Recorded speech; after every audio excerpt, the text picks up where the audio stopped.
ہم شادی کرنے بچے کی جاتے ہیں یا بچہ خود نوجوان بیٹھے ہیں، ہماری ڈیمانڈ کیا ہوتی ہے؟ لڑکی کیسی ہو؟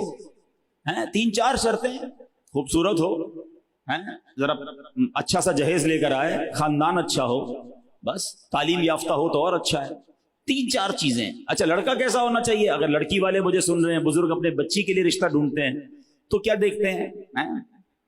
وہ کہتے ہیں نا کہ مرد کی خوبصورتی تو اس کے جیب سے ہوتی ہے، رنگ روپ نہ بھی ہو، پیسے والا تو پھر بھی چل جاتا ہے، لیکن بہرحال چلو دکھنے میں اچھا ہو، پیسہ ہو، ذرا غلط کوئی کام، بڑے غلط کام نہ کرتا ہو۔ اچھا ہمارے یہاں غلط کام بھی اپنی مرضی سے بنائے ہوئے ہیں، ہماری لسٹ کچھ اور ہے، شراب نہ پیتا ہو، جوا نہ کھیلتا ہو، ہیروئنچی نہ ہو، نشئی نہ ہو، ایسے کام نہ کرتا ہو کہ جس میں معاشرہ برا کہے۔ یعنی ہمارے نزدیک برائی بھی وہ والی برائی ہے جس کو لوگ برا سمجھتے ہیں۔ یہ چیک کرتے ہو کہ نماز پڑھتا ہے کہ نہیں پڑھتا؟ شراب پینا حرام، مگر نماز نہ پڑھنا اس سے بھی بڑا حرام، مگر بے نمازی کے تو کوئی پرابلم نہیں ہے۔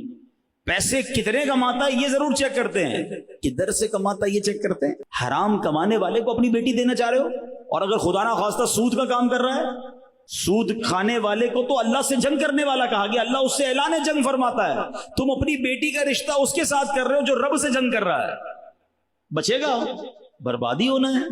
اچھا پیسے حرام کے ہیں، آپ کی بچی کو بھی حرام کھلائے گا، آنے والی نسلوں کو بھی حرام کھلائے گا، بٹ nobody care، کون خیال کرتا ہے اس چیز کا؟ اللہ اکبر۔ اور اے نوجوانوں جو اپنی ہونے والی بیوی کے لیے، بچوں کی ماں کے لیے جو ڈیمانڈیں ہماری، پہلی ڈیمانڈ یہ ہونی چاہیے کہ وہ نیک ہے کہ نہیں۔ یاد رکھو عورت، ماں جو ہے نا وہ سب سے پہلی درس گاہ ہے بچے کی۔ اگر ماں کا عقیدہ ہی درست نہیں ہے، وہ عورت جو ہے باعملی نہیں ہے، نمازی نہیں ہے، نیک نہیں ہے۔ آپ کو پتہ ہے غوث پاک جب پہلے دن مدرسے میں گئے، قاری صاحب نے کہا پڑھو بسم اللہ الرحمن الرحیم، غوث اعظم نے 18 پارے زبانی سنا دیے۔ پہلے تو قاری صاحب حیران ہو گئے، پھر کہا اور 19واں بھی پڑھو، کا اتنا ہی یاد ہے؟ کدھر سے یاد کر کے آئے؟ پہلے دن مدرسے میں آئے ہو؟ کہتے بات یہ میری ماں حافظہ 18 پاروں کی تھی، میں ماں کے پیٹ میں تھا، ماں قرآن پڑھتی تھی، میں نے ماں کے پیٹ میں 18 پارے یاد کر لی ہے۔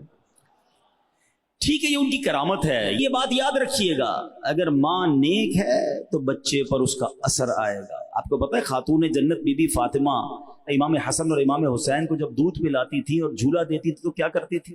تلاوت قرآن کرتی تھی۔ اب بتاؤ نا کیسی اولاد ملی؟ تو سب سے پہلا یہ فارمولا اگر آج سمجھ آ جائے نا، یقین کریں ہے بڑی گہری لائن، آج اس لائن کو یاد کر لو۔ اپنی بچی کے لیے رشتہ ڈھونڈنا ہو یا اپنے بیٹے کے لیے رشتہ ڈھونڈنا ہو، یا خود لڑکا سوچ رہا ہے کہ میں نے کہاں شادی کرنی ہے، یا میری بہن اگر کوئی سوچ رہی ہے، شادی اس سے کرنا جو اللہ کو راضی کرنے والی زندگی گزار رہا ہو۔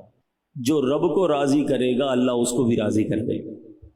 اس سے شادی مت کرنا، یا ادھر رشتہ مت کرنا جو اللہ کو ناراض کر رہا ہے، کیونکہ اگر رب ناراض ہے نا تو لائف برباد ہو جانی ہے۔ ایک لائن میں نے آپ کو سب بتا دیا۔ اب رب کو راضی نمازی کرتا ہے، بے نمازی نہیں کرتا۔ رب کو راضی حلال کمانے والا کرتا ہے، حرام کمانے والا نہیں کرتا۔ رب کو راضی پردہ کرنے والی خاتون کرتی ہے، بے پردہ نہیں کرتی۔ ارے جس کا عقیدہ ہی صحابہ اہل بیت یا اولیاء کرام کے بارے میں درست نہیں، وہ شادی کیوں کرنی ہے؟ ہمیں سب سے پہلے یہ دیکھنا ہے اس کا ایمان کیا ہے، اس کا عقیدہ کیا، اس کے اعمال کیا۔ پیسہ تو آنی جانی شے ہے، آپ نے نہیں دیکھا کئی واقعات ایسے ہوتے، مالدار گھر میں بچی دیتے، تھوڑے دنوں بعد وہ کنگال ہو جاتا ہے، ہوتا ہے، کاروبار تباہ ہو گیا۔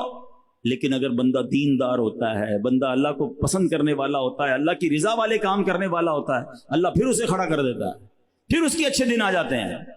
لیکن اگر کام ہی غلط کر رہا ہے، حرام کام کر رہا ہے، تو پھر بچنا مشکل ہو جاتا ہے۔